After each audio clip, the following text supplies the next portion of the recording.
A+ vision news നിങ്ങൾക്കായി സമർപ്പിക്കുന്നത് Super Absorbent Poppy's Diapers.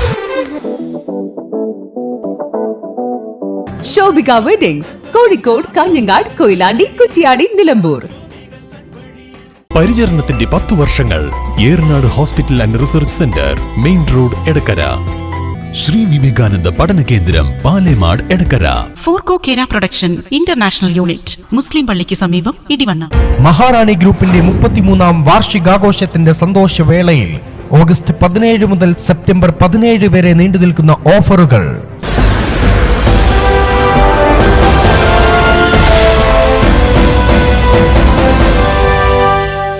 PV. അൻവറിന്റെ ആരോപണം പുച്ഛത്തോടെ തള്ളുന്നുവെന്ന് CPM മലപ്പുറം ജില്ലാ സെക്രട്ടറി EN മോഹൻദാസ്. മുസ്ലിം പ്രീണനമാണ് അൻവർ നേരത്തെ ആരോപിച്ചിരുന്നതെന്ന് EN മോഹൻദാസ് പറഞ്ഞു. അൻവർ വലതുപക്ഷത്തിന്റെ തടവറയിലാണ്. തീവ്ര വർഗീയ നിലപാട് ഉയർത്തി വർഗീയ ധ്രുവീകരണത്തിനാണ് അൻവർ ഇപ്പോൾ ശ്രമിക്കുന്നത്. മുസ്ലിം വിഭാഗത്തെ CPMന് എതിരാക്കാനാണ് ശ്രമമെന്നും EN മോഹൻദാസ് മാധ്യമങ്ങളോട് പ്രതികരിച്ചു. പ്രാഥമികമായ പ്രതികരണം അദ്ദേഹത്തിൻ്റെ ആ പ്രസ്താവനയെ പുച്ഛത്തോടു കൂടി തള്ളുന്നു. ഇത് CPM ജില്ലാ സെക്രട്ടറിക്കെതിരായി വ്യക്തിപരമായ ഒരു കടന്നാക്രമണമായിട്ട് ഞാൻ കാണുന്നില്ല. ഇത് പാർട്ടിക്കെതിരായിട്ടുള്ള ഒരു കടന്നാക്രമണമാണ്. ശ്രീമാൻ അൻവർ ഇപ്പോൾ സ്വീകരിച്ച പുതിയ രാഷ്ട്രീയ നിലപാടാണ് അത്. നേരത്തെ പാർട്ടിക്കെതിരെ പാർട്ടി ശത്രുക്കൾ പ്രചരിപ്പിച്ചിരുന്ന ഒരു കാര്യം, ഞങ്ങൾക്കൊക്കെ എതിരായിട്ട് പറഞ്ഞിരുന്ന ഒരു കാര്യം മുസ്ലിം പ്രീണനമാണ്. മുസ്ലിങ്ങളെ പ്രീണിപ്പിക്കുന്നു, ഇതായിരുന്നു ആക്ഷേപം. ഇപ്പോൾ പുതിയ പ്രചരണം കമ്മ്യൂണിസ്റ്റുകാർ മുസ്ലിങ്ങളെ പീഡിപ്പിക്കുന്നു, മുസ്ലിം വേട്ട നടത്തുന്നു. CPM നേതാക്കന്മാരൊക്കെ RSSകാരാണ്. മുഖ്യമന്ത്രിയെ വരെ RSSുമായിട്ടുള്ള ബന്ധം പെടുത്തിയിട്ടാണ് പറയുന്നത്.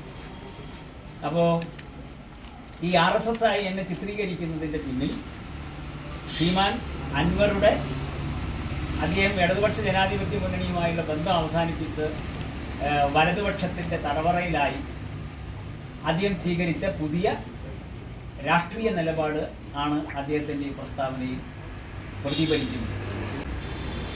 വർഗീയത പറഞ്ഞ് വർഗീയ ധ്രുവീകരണം ഉണ്ടാക്കി, മുസ്ലിം വികാരമുണ്ടാക്കി, മുസ്ലിങ്ങളെയാകെ CPMന് എതിരാക്കി മാറ്റുന്നതിൻ്റെ ഒരു രാഷ്ട്രീയ തന്ത്രത്തിൻ്റെ ഭാഗമായിട്ടാണ് ഈ പ്രസ്താവന അദ്ദേഹം നടത്തിയിട്ടുള്ളത്. അല്ലാതെ വ്യക്തിപരമായി എന്നെ ആക്ഷേപിക്കാനുള്ളതായിട്ട് അങ്ങനെ ഒരു ആക്ഷേപമായിട്ടല്ല ഞാനതിനെ കാണുന്നത്. നിലമ്പൂർ നിയോജക മണ്ഡലത്തിലെ വികസന മുരടിപ്പിന് കാരണം P.V. അൻവറാണ്. ആദ്യ 5 കൊല്ലം സമ്പൂർണ്ണ പരാജയമായിരുന്നു. ഇപ്പോൾ ജീവനക്കാരുടെ സഹായം കൊണ്ടാണ് കുറച്ച് നടക്കുന്നത്. കച്ചവടത്തിനായി വിദേശ രാജ്യങ്ങളിലായത് വികസനത്തിന് വലിയ തടസ്സമായിരുന്നു. വിരോധം തീർക്കാൻ RSS ചാപ്പ കുത്തുന്നത് തരം താന്ന പ്രവൃത്തിയാണ്. നുണ പറയാൻ മാത്രം വായ തുറക്കുന്ന ആളാണ് P.V. അൻവർ.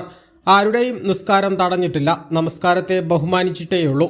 തൻ്റെ രാഷ്ട്രീയ പ്രവർത്തനം കച്ചവടമല്ലെന്നും പൊതുപ്രവർത്തനമാണെന്നും EN മോഹൻദാസ് പറഞ്ഞു. കേരളത്തിലെ ഇടതുപക്ഷ ജനാധിപത്യ മുന്നണി ഗവൺമെൻറ് മലപ്പുറം ജില്ലയിൽ സമാനതകളില്ലാത്ത വികസന പ്രവർത്തനങ്ങളാണ് എല്ലാ മണ്ഡലത്തിലും നടപ്പാക്കി. ആദ്യത്തെ 1ാം ടേം ഒരുപാട് പ്രൊജക്റ്റുകൾ രാഷ്ട്രീയ പ്രതിപക്ഷമാണോ ഭരണപക്ഷമാണോ നോക്കാതെ എല്ലാ മണ്ഡലങ്ങളിലേക്കും പുതിയ ഒരുപാട് പ്രൊജക്റ്റുകൾ, സ്വപ്ന പദ്ധതികൾ പണ്ട് ആഗ്രഹമായി കഴിയുന്ന പലരും അനുവദിച്ചു. പല മണ്ഡലങ്ങളിൽ ഇത് പൂർത്തിയായി. എന്നാൽ നിലമ്പൂർ മണ്ഡലത്തിൽ വേഗതയിൽ ഇത്തരം പ്രൊജക്റ്റുകൾ പൂർത്തീകരിക്കുന്ന പ്രവർത്തനം നടന്നിട്ടില്ല. അതിലാരാണ് ഉത്തരവാദി? MLAയുടെ നിരന്തരമായ ഇടപെടലുണ്ടെങ്കിൽ MLAമാരുടെ പണി എന്താ? ഇവിടെയുള്ള 16 MLAമാരിൽ അൻവർ ഒഴികെയുള്ള 15 MLAമാരും നിരന്തരം അവരുടെ മണ്ഡലത്തിലെ വികസന പ്രവർത്തനങ്ങൾ അവിടെ പൂർത്തിയാക്കേണ്ട പ്രൊജക്റ്റുകൾ പൂർത്തിയാക്കുന്നതിന് വേണ്ടി നിരന്തരം ഇടപെടുന്ന നമ്മൾ കാണുന്നുണ്ട്. മന്ത്രിമാരെ സമീപിക്കുന്നു, മന്ത്രിമാരെ കൊണ്ട് യോഗങ്ങൾ വിളിപ്പിക്കുന്നു, ബന്ധപ്പെട്ട ഉദ്യോഗസ്ഥന്മാരുടെ. അതുപോലെ MLAമാർ തന്നെ ബന്ധപ്പെട്ട ഉദ്യോഗസ്ഥന്മാരെ യോഗം വിളിക്കുന്നു. കാര്യങ്ങളിൽ ഇടപെടുന്നു, നിരന്തരമായി ഇടപെടുന്നുണ്ട്. അൻവർ നിലമ്പൂർ മണ്ഡലത്തിലെ ഏതെങ്കിലും ഇതുപോലുള്ള പ്രൊജക്റ്റുകളുടെ പൂർത്തീകരണത്തിന് വേണ്ടി ഇങ്ങനെ വല്ല ഇടപെടലും നടത്തിയതായി ഈ പത്രലേഖകരായി നിങ്ങൾക്ക് അനുഭവപ്പെടുന്നുണ്ട്? അവിടെ വികസന പ്രവർത്തനങ്ങൾ നടക്കാതെ പോയിട്ടുണ്ടെങ്കിൽ, പൂർണ്ണമാകാതെ പോയിട്ടുണ്ടെങ്കിൽ അതിൻ്റെ പ്രധാന ഉത്തരവാദി അദ്ദേഹം തന്നെയാണ്, വേറെ ആരുമില്ല. ഈ ആഫ്രിക്കയിലും ഒക്കെ പോകുന്ന ഒരാൾക്ക് അദ്ദേഹം കഴിഞ്ഞ തവണ തന്നെ ഈ ആശയം ഉണ്ടായിരുന്നു. അതിനുശേഷം വീണ്ടും ടിക്കറ്റ് കൊടുത്തു എന്നൊരു സംഭവമുണ്ട്. അത് CPM-ന്റെ ഭാഗത്തുണ്ടായ ഒരു പാകപ്പഴയല്ലേ? അല്ല, അദ്ദേഹത്തോട് ഇങ്ങനെ നാട്ടിലുണ്ടാവണം എന്ന് നമ്മൾ നിരന്തരം പറയുകയും തിരുത്തുമെന്നുള്ള പ്രതീക്ഷയിലാണ് കൊടുത്തത്. ഈ സമ്പൂർണ്ണ പരാജയമായിരുന്നു ഞങ്ങൾ പറഞ്ഞത്. പരാജയമായിട്ടും വീണ്ടും സീറ്റ് കൊടുക്കുന്നില്ല. അതാ പറഞ്ഞല്ലോ, അദ്ദേഹം കഴിഞ്ഞ 5 കൊല്ലക്കാലത്തെ അദ്ദേഹത്തിന്റെ പ്രവർത്തനത്തിലുള്ള പരിമിതികളും വീഴ്ചകളും പരിഹരിച്ച് കൂടുതൽ ചടുലമായി ഇടപെടും എന്നുള്ള പ്രതീക്ഷയിലേക്ക് കൊടുത്തു. അദ്ദേഹം പറയുന്നത് അതുകൊണ്ടല്ല, മറിച്ച് അദ്ദേഹത്തിന് സീറ്റ് കൊടുക്കാതിരുന്നാൽ അവിടെയുള്ള പാർട്ടി വലിയ തോതിൽ സമ്മർദ്ദം ഉണ്ടാക്കുമെന്നുള്ളത് കൊണ്ട് കൊടുത്തു. പക്ഷേ മുഖ്യമന്ത്രി പിണറായി വിജയൻ ഉൾപ്പെടെ ഒരു നേതാക്കളും അങ്ങോട്ട് വരാതെ ജില്ലാ സെക്രട്ടറി തടഞ്ഞു എന്നാണ്, തോൽപ്പിക്കാൻ ശ്രമിച്ചു എന്നാണ്. അതൊക്കെ അദ്ദേഹത്തിന്റെ ഒരു അജണ്ടയുണ്ട്. അദ്ദേഹത്തിന് നന്നായി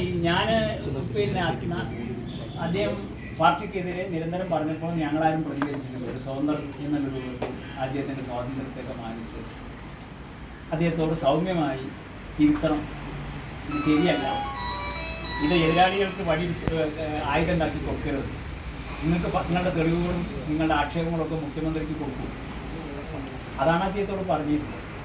പക്ഷേ അദ്ദേഹം ഏതാണ്ട് പാർട്ടിയെ വലിയ തോതിൽ വെല്ലുവിളിച്ച് രംഗത്ത് വരുമ്പോൾ ഒരു പാർട്ടി ജില്ലാ സെക്രട്ടറി ഇതിൻ്റെ ബാധ്യത എന്താ? പാർട്ടിയെ പ്രതിരോധിക്കേണ്ട ആവശ്യമില്ലേ? പാർട്ടിക്കെതിരെ, മുഖ്യമന്ത്രിക്കെതിരെ എന്തും പറയാവുന്ന അവസ്ഥയിലേക്ക് അദ്ദേഹം ദിവസവും ഓരോന്ന് പുതിയ പുതിയ കാര്യങ്ങൾ പറഞ്ഞ് വസ്തുതാ വിരുദ്ധമായ ആക്ഷേപങ്ങളും ആരോപണങ്ങളും ഉന്നയിച്ച് മുന്നോട്ട് പോകുമ്പോൾ മലപ്പുറം ജില്ലയിലെ ഒരു ജനപ്രതിനിധി ആ രൂപത്തിൽ ഒരു ഭരണകക്ഷി MLA വരുമ്പോൾ സ്വാഭാവികമായും പ്രതികരിക്കേണ്ട ബാധ്യത എന്ത് പ്രതികരിച്ചിട്ടുണ്ട്. ആ പ്രതികരണം അദ്ദേഹത്തെ നന്നായി അലോസരപ്പെടുത്തിയിട്ടുണ്ട്. A+ vision Malappuram. പരിശുദ്ധിയുള്ള കേര വെളിച്ചെണ്ണ. ഇനി ശുദ്ധമായ വെളിച്ചെണ്ണ ഉപയോഗിക്കൂ, ആരോഗ്യം സംരക്ഷിക്കൂ. കലർപ്പില്ലാത്ത പരിശുദ്ധി, കളങ്കമില്ലാത്ത നന്മ. ഫോർകോ കേര പ്രൊഡക്ഷൻ ഇന്റർനാഷണൽ യൂണിറ്റ്, മുസ്ലിം പള്ളിക്ക് സമീപം, ഇടിവണ്ണ.